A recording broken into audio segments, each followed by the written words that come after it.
Bienvenue sur Maine Public News Connect. Des reportages inédits de la radio publique de Maine sont diffusés chaque semaine en espagnol, en français, en portugais, en somalien et en anglais. Bienvenue à vous sur Maine Public News Connect. Nous sommes aujourd'hui le vendredi 15 mars 2024. Au sommaire de ce bulletin d'information, nous parlerons des mesures de vote sur le logement abordable, les dommages causés par la tempête, les soins aux personnes transgenres et enfin, nous parlerons de permis de travail pour les demandeurs d'asile. Et tout de suite, en détail, l'actualité de la semaine. Les électeurs de deux villes de Maine ont rejeté de mesures électorales visant à créer davantage de logements abordables et des logements pour les travailleurs dans leur communauté. À Cumberland, environ 70% des électeurs ont rejeté la construction de 107 appartements sur un terrain appartenant à la municipalité. À Kingfield, les électeurs ont également rejeté un changement de zonage qui aurait ouvert la voie à la construction de 18 appartements. En revanche, les électeurs de Kennebank ont approuvé un changement des zonages permettant la construction de 70 logements pour personnes âgées à des prix abordables sur un terrain donné par Kennebank Savings Bank. Les autorités de Maine affirment que les inondations provoquées par les trois tempêtes de cet hiver ont causé plus de 90 millions de dollars de dégâts aux infrastructures publiques de l'État. La gouverneure Janet Mills souhaite utiliser 50 millions de dollars de Rainy Day Fund de l'État pour préparer les routes, les stations d'épuration et ainsi que les quais endommagés par les tempêtes. Environ la moitié de cette somme servirait à reconstruire des façades maritimes en état de marche et à les rendre plus résistantes aux conditions météorologiques extrêmes. Les pêcheurs, les propriétaires de quais et les groupes de défense de l'environnement ont demandé aux législateurs de l'État d'approuver rapidement les fonds car ils tentent de reconstruire les infrastructures de façade maritime avant les débuts de la saison de la pêche aux crustacés. Les législateurs envisagent de protéger les patients qui reçoivent des soins de santé en matière de procréation et d'affirmation du genre. La proposition protégerait également les prestataires de soins de santé contre des lois d'autres États qui restreint l'accès à ce soin.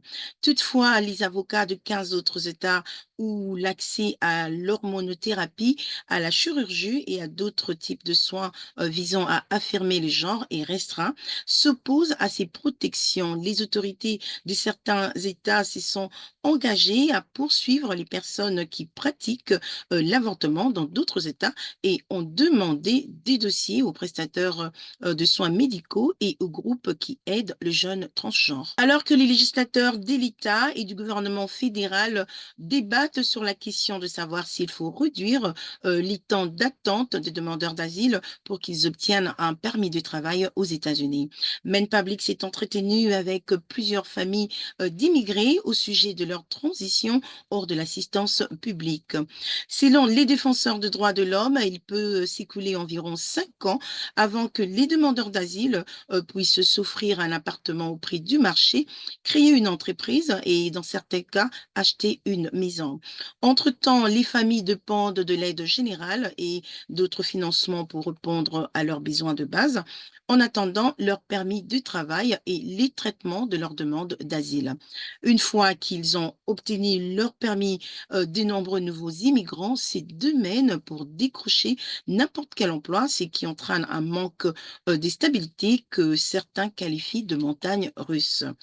Les défenseurs de cette cause affirment qu'un nouveau bureau de nouveaux Américains dans le Maine permettrait de fournir des données complètes, enfin de mettre en relation les immigrés et les entreprises. Nous sommes arrivés à la fin de ce bulletin d'information pour Maine Public News Connect.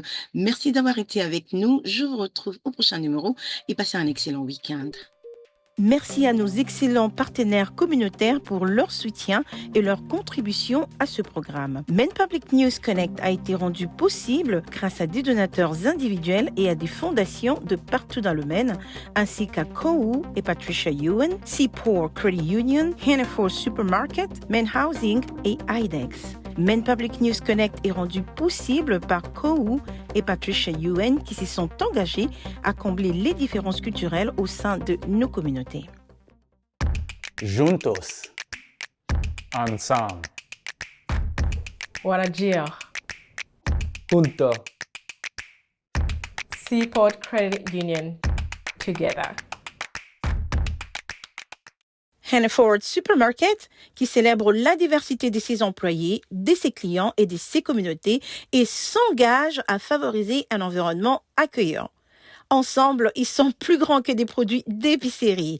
Et pour en savoir plus, rendez-vous sur le site internet www.hannaford.com. Chez Maine Housing, nous savons qu'un logement abordable est primordial.